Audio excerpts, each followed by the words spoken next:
Alright, what is up, gamers? What is good? We got a new chapter of One Piece. This is 1161 as we continue the God Valley arc, is what I'm going to call it. Even though this is nested within a flashback, within a side story, which in turn is, nested within Elbaf proper, which, if you recall, was actually at some sort of insane giga climax where maybe the final boss of the entire series is showing up and turning people into demons and stuff. Despite all of that, I really do think this might be the God Valley arc, because in terms of like the players, in terms of the powerful entities that are squaring off, in terms of all of the events that we know have to happen, this is kind of on the tier of something like the Whitebeard War of Marineford. Now, I don't know if we're going to be able to see it in such depth as Marineford. That went on for quite a while. And moreover, Marineford, had all these, like, kind of successive developments, and there were surprises. We didn't know how it was going to pan out in the end. We didn't know, is Ace going to survive? Is Whitebeard going to survive? Is the world government going to survive? How far is anything going to go? Whereas here, because it's set, decades in the past, we actually do know everything that's going to happen. So I don't really think it's going to be as drawn out. But at the same time, it's like there's no way that Oda just does this in like summary or whatever. There's too many hype moments in Aura that he could spend time showing. This is like some of the most powerful characters lore-wise the series has ever seen. All in one place, all fighting each other. Whitebeard in his prime, Roger in his prime, Rox D. Zebek, some of the Holy Knights, Garp in his prime. Harold might still show up again. I don't know.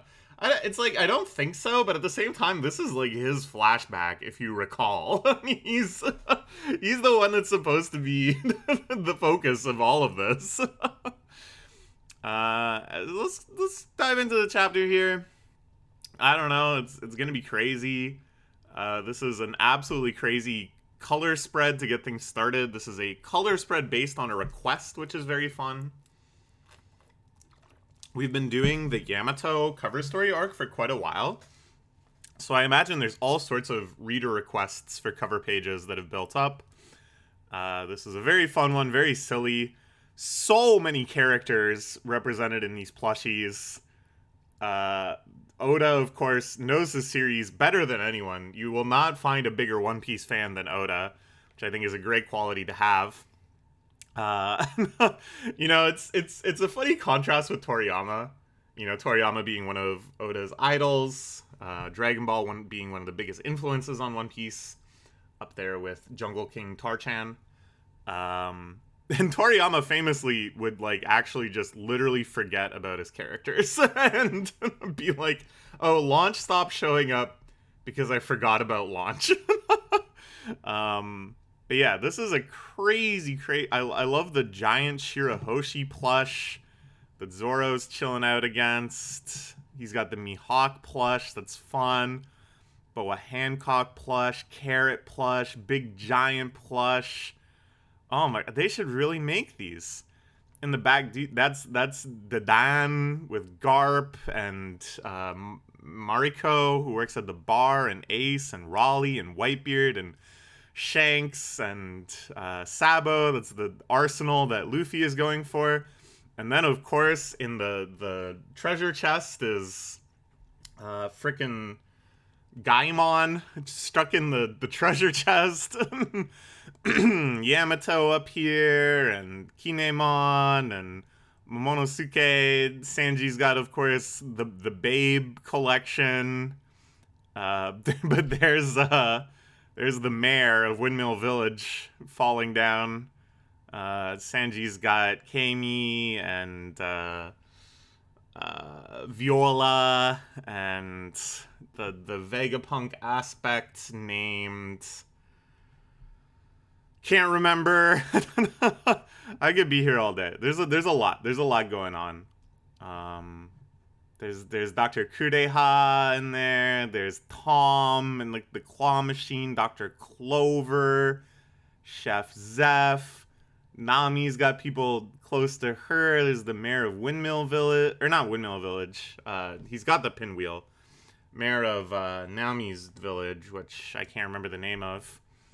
Then her mom and her sister, Belmare, and the wizard from Weatheria, where Nami got launched by Kuma. Very, very good. Damn, this is like maybe one of my favorite cover spreads ever. There's so much going on here. What's crazy is that this is still only like 5% of all One Piece characters, if that. You guys ever play One Piece Duel, the daily One Piece character guessing game? I played that for a while. It really makes you realize that there's a lot of fucking characters in that game, because that game had like 300 characters loaded up into it. And still, all the time I was like, wow, they don't have this character. Wow, they don't have this character. Anyways, all right. Let's get to the actual chapter. Okay, so that was the Jump cover spread, and then there's also a cover page. Cool. A song of love bound under a hail of arrows. Crazy, crazy title. Yamato's journey continues, although I really do feel like it's reaching its ending. It's becoming very sentimental, very complete, very full circle-y. And this is, of course, all the fallen heroes. Pedro as well, you know, people from other countries. Good, good. Okay, let's plunge in. Many figures converge on the island, bearing their individual goals and desires, turning God Valley into an unescapable battlefield of nightmares. So they're trying to evacuate all the celestial dragons, because every powerful pirate in the world just showed up at once. But of course, they don't want to leave because they're dumb and they think they're invincible. The rabbits are trying to escape as well. The prey. Rock's looking for his wife and son. Garp looking for Roger. You know, it's kind of interesting because it's like Garp kind of turning a blind eye to all of these atrocities and just thinking of this as an opportunity to nab Roger. You might think it kind of casts him in a bad light, you know? And I think Garp is actually a pretty interesting character. Like the many, many kind of internal conflicts of Garp and how they've been represented in the story already is very interesting. But here, I think it's like very much he might be like dumb. He might just be like really dumb, and he just wants to fight Roger, and he doesn't really grasp the full extent of everything else going on in the island. Like maybe he like kind of knows, but he doesn't really give space in his brain. Here we see Dragon trying to escape with the Shanks twins. Gets blasted by this scary holy knight. Looks freaking awesome. Insane shark babe with a cigar.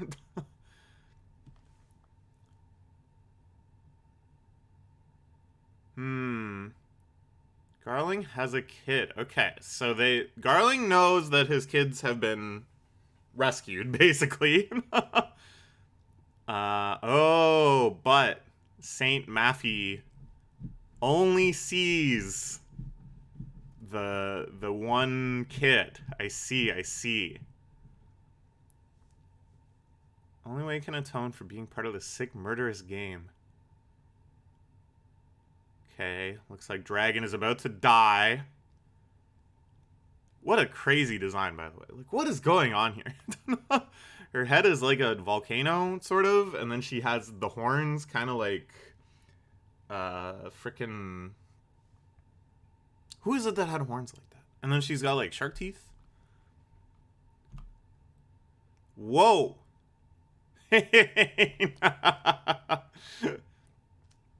But then, blowing the F in half. See, this is kind of interesting, because, like, the strength that we should assume St. Maffy to have, on par with the other Holy Knights, you would think she'd have some sort of, like, foresight hockey observational hockey, the ability to like dodge or parry or whatever. But I feel like a quality of the Holy Knights is that they're so reliant and so confident in their regeneration abilities that they just like kind of don't give a fuck and they just take attacks. And I think that really fits with like their personalities that we've seen so far too. That sort of like cockiness, that arrogance, thinking that they're like in a whole different species than everyone else, and thus, you know, just I got cut in half. You think I would deign to dodge your attack? You think I would deign to whatever? Because yeah, this attack doesn't really seem like that was even Whitebeard's best attack. He was just kind of like running through. Ah! So yeah, they're squabbling. Dragon witnessing these two giant pirates. and everyone's mad at Whitebeard. Again, just the contrast between them and the Straw Hats I think is so good.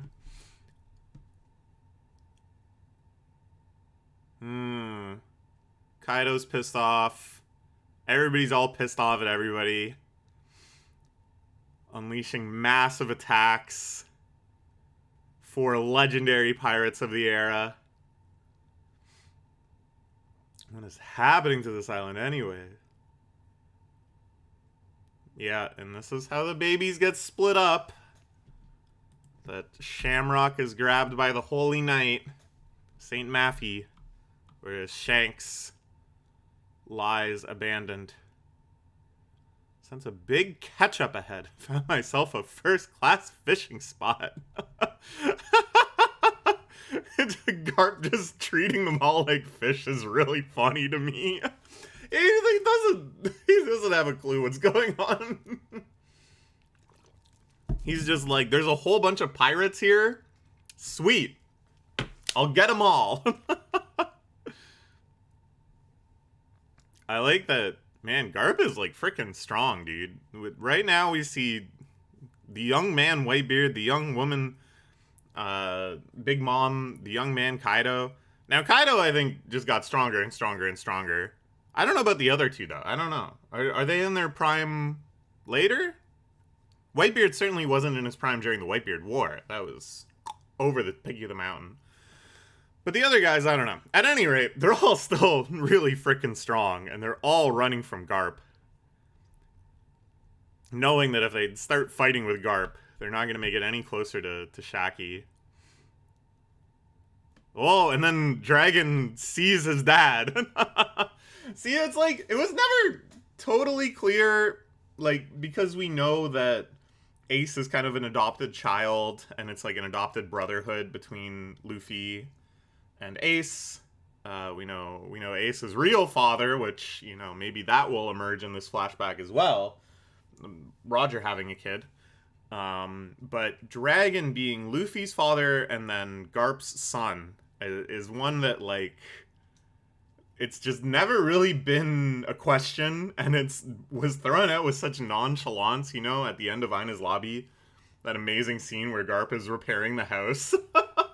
And then just being like, I heard you saw your dad. And here again, the connection is just so, like, nonchalant. And it's like, yeah, okay, his son's in the Marine. And it makes sense because, you know, Garp was trying to get Luffy and Ace to join the Marines as well. Alright. Vakanov and Kuma trying to make their escape.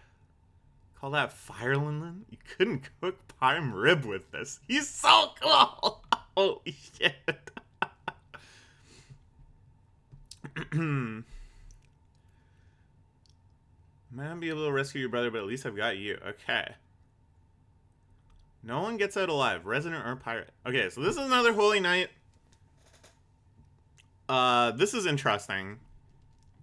Look, there's targets on the back. Oh, I guess they... Wait. No. They just always had targets on them. That's to just designate who they are in this game. There's another panel here where... Yeah. Never mind. I was like, is that her devil fruit that she just, like, targets stuff or something? No. On the back, her kanji says God. The jacket. So like, not that impressive. The other Holy Knight shot a laser out of her mouth. This one just like shoots a gun fast. And she doesn't get like an intro panel. I don't know. I'm not like, oh, she's weak, but like her real strength, of course, is being hidden for some reason strategically. Okay, I was gonna say the one big difference between this and the Marineford War is that had like the most clearly laid out battlefield in the history of One Piece. And I think that's a big reason that it works so well, is that it was very easy to understand where everything was relative to each other, understand how much progress the pirates were making, how much they were getting pushed back, understand how the different forces were like coming in on each other and who was gonna fight what. Here it's a little more muddled, just because like the island is way bigger than Marineford, and everybody's coming in from different directions and stuff. It's way more chaotic, and I think they're kind of capturing this chaos well, but it's easy to kind of like lose track of the overall scope of it. So I like this little diagram here, is all I'm saying. This pincer strike. We're about to be stuck between the two. We're taking Shaki back. Of course, everybody from the Rocks Pirates running in. Some crazy strong folks here. And then, of course, Shaki, not weak in the slightest, fighting off all the Marines that are trying to relocate her, even though she's in handcuffs. That's awesome. Hate a woman who knows her with you. Better when you're naive. What a piece of shit, dude. As if we didn't hate him enough for, like, trying to butcher all those poor giant children and burn down the Giant's library. Now he freaking slaps Shaki. And what sucks is that we know he's not gonna get his. We know that he lives. It's infuriating, man. Pirates are here to steal you back here and hide a man so high it's ruined our big day. Well, if you're gonna wind up with Garling, some of the more emotional choice to kill you so that no one can have you. Jesus Christ. What a piece of shit. And again, just this emphasis of like they all hate each other too. And I like that. I like that messaging. I like that, you know, they have cohesion and they have strength and they're allowed to work together for mutual aid. But Oda is always very good at like making them consistently selfish bastards. That Saint Somers is such a piece of shit that he would rather kill Shaki than let Garland have her. Just out of pure personal spite. Because that's the kind of bastard he is. He's not just a bastard to his enemies and then he like turns it off and is able to display true brotherhood and magnanimousness and selflessness with his comrades. No, they're not comrades at all. They just align on mutually selfish aids. They help each other only to help themselves.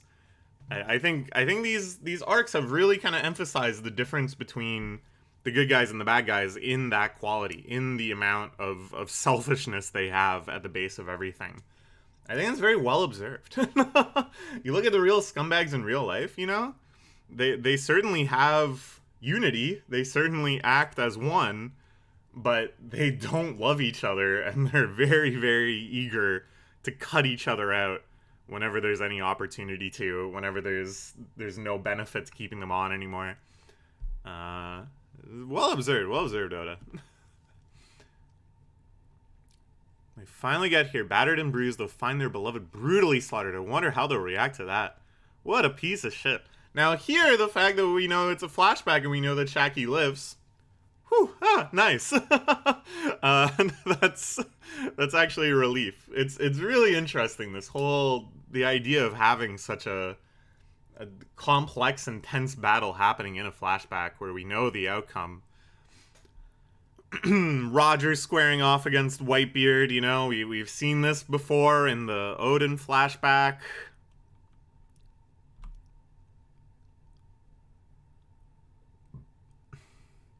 Just a second too late. Goes in the books as an accident. Alright. Of course. Who is it? Her one true beloved. The guy that truly ends up with her. It's Raleigh. Let's fucking go. I like that now Saint Somers, we're gonna see him get fucked up by Raleigh and Scopper. The two hands of the Pirate King. Yeah. Sorry I took so long. Oh.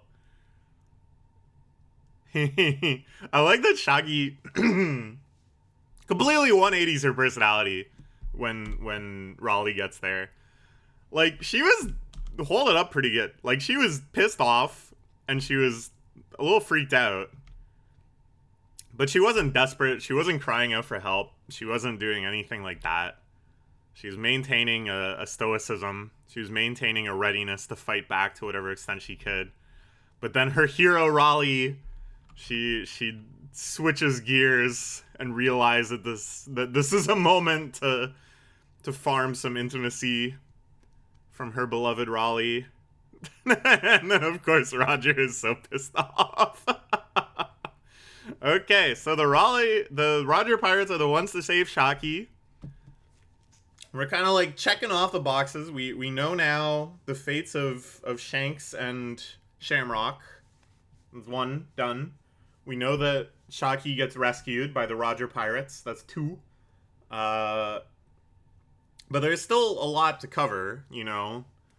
Kaido getting the Devil Fruit, the defeat of the Rocks Pirates, the team up between Roger and Garp, the fate of Blackbeard, and then the annihilation of the whole island. Right? I think that's confirmed, right? That they use the ancient weapon to just nuke this off the map, I think, at the end of all of this. So there's still a lot of ground to cover, but we are moving at a pretty good clip. Basically, we had a couple kind of like chaotic, overlapping, escalating fights where various extremely powerful hype farmers show up, square off. But then we had, you know, two very significant developments checked off. So at that pace, I could still see this going for like another 10 chapters, maybe. But we'll see. It's got a really nice, intense, chaotic energy. The thing, though, is that, like, I'm still kind of waiting for a surprise, too. Like, I think if Oda just spends all this time... Like, there have already been a lot of surprises in this flashback, obviously. But I think in terms of just things happening on God Valley, in terms of things that will have impact later, it can't just be all stuff we already know about, right? Like, it can't just be like, okay, you were waiting for all these things to happen and now you get to see them. I think there's going to be a couple more mix-ups, too. Like, we already had the idea that Dragon was on the island and Dragon was the one that saved Shanks. Pretty huge one, but I'm curious. How many more twists and turns will we take? We'll find out. All right. Let's look forward to next week. I don't think there's a break. So I will see you on October 4th. No, October 5th. Okay, bye.